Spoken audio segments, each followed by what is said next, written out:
galerinha, agora nós estamos com o exercício 4, tá? Então vamos analisar aqui o exercício 4, ó. Ainda em relação à média do aluno anterior, da questão 3, que a nota era 6, 7 e 5, tá? Se o professor atribuir pesos diferentes a cada prova, muitas vezes escolas atribuem pesos diferentes a cada avaliação, por exemplo, tá? Ou a cada média. Houve uma época quando o Salesiano tinha 4 bimestres, o primeiro bimestre era peso 1, o segundo era peso 2, o terceiro era peso 3 e o quarto era peso 4.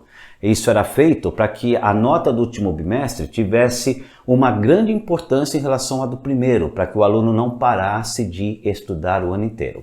Agora, isso gerava algumas injustiças, porque às vezes o aluno estava bem no primeiro, no segundo, no terceiro, aí ele teve um problema familiar, teve um problema de saúde, caiu no quarto, ele dançou, tá? Mas existem, às vezes, o professor mesmo, ele fala, olha, a P1 ela vai ser composta de 3 avaliações, a primeira tem peso 3, a segunda tem peso 2, isso pode acontecer, tá? Então, o que ele fala? Ele fala que a primeira prova tinha peso 3, a segunda peso 2 e a terceira peso 5. Qual será a média desse aluno? Isso é média ponderada. Média aritmética ponderada é quando você não tem todas as observações tendo o mesmo peso, elas têm pesos diferentes. Então, a primeira, que era peso 6, tem peso 3, que era nota 6, desculpe, tem peso 3. Eu vou fazer 6 vezes 3. A segunda nota, que era 7, tem peso 2. Eu vou fazer 7 vezes 2. E a terceira, que era nota 5, tem peso 5. Eu vou fazer vezes 5.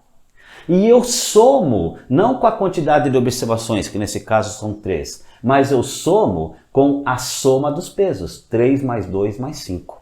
Então, média ponderada, você pega cada observação, multiplica pelo seu peso e divide pela soma dos pesos identificados, tá?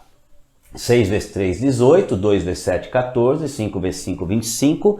A soma dos pesos, 3 mais 2, 5, mais 5, 10. E agora eu calculo uma média normal, né? Eu vou fazer 18 mais 14 mais 25 dá 57. 57 dividido por 10 dá 5,7.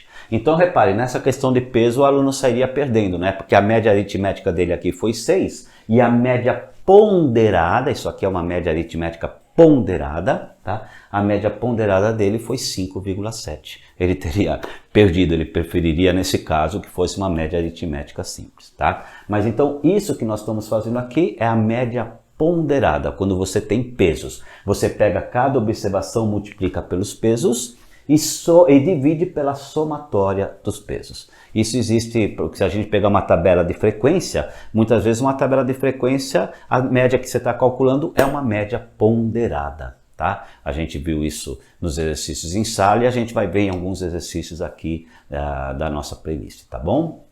Galerinha, vamos lá carregar então a questão 5? Carrega a questão 5, galerinha. Vamos lá, carrega lá. É nóis, carrega lá, vamos lá.